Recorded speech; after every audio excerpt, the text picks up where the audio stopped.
हम मीनू झा प्रणाम करै छी समस्त मिथिलावासी के। आइ हम एकटा और चौड़चन पाबनि के गीत गाबऽ जा रहल छी। कोशिश करै छी सब गोटे के नीक लागे। रचनाकार आदरणीय श्री मणिकांत झा जी छथिन। धन्यवाद। जय मिथिला, जय मैथिली।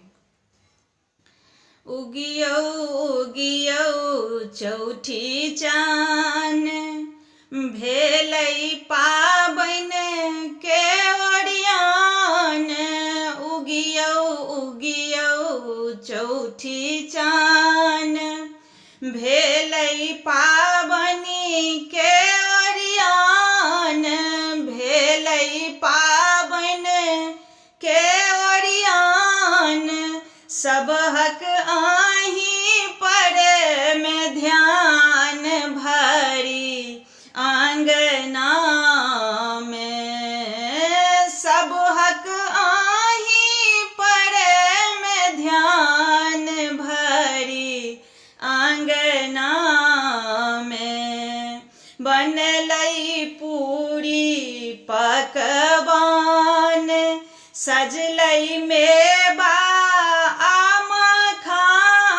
बनलै पूरी पकवान, सजलै मेवा मखान। सजलै मेवा मखान, धिया पुता केर जुटान भरी आंगना में। धिया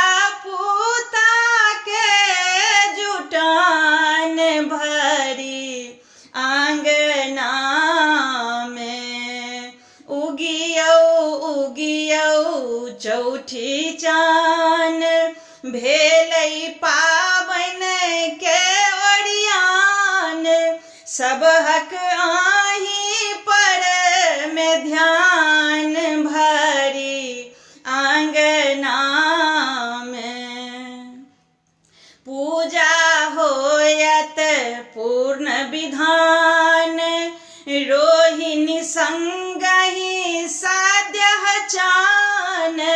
पूजा होयत पूर्ण विधान, रोहिणी संगहि साध्य चान।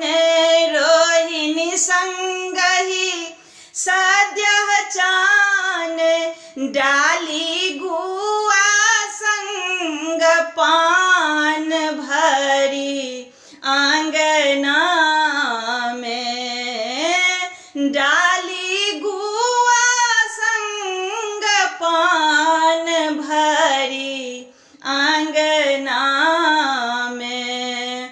दही पौरल केहन सान, मणिकांत पूरत मम अरमान।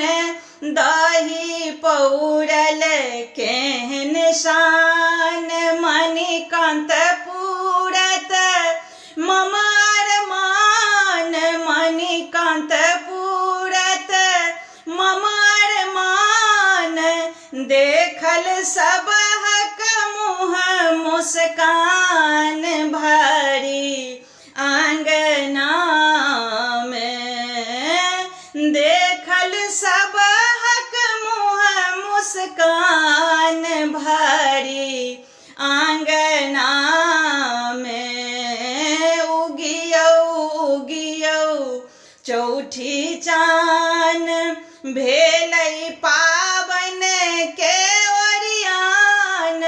सबहक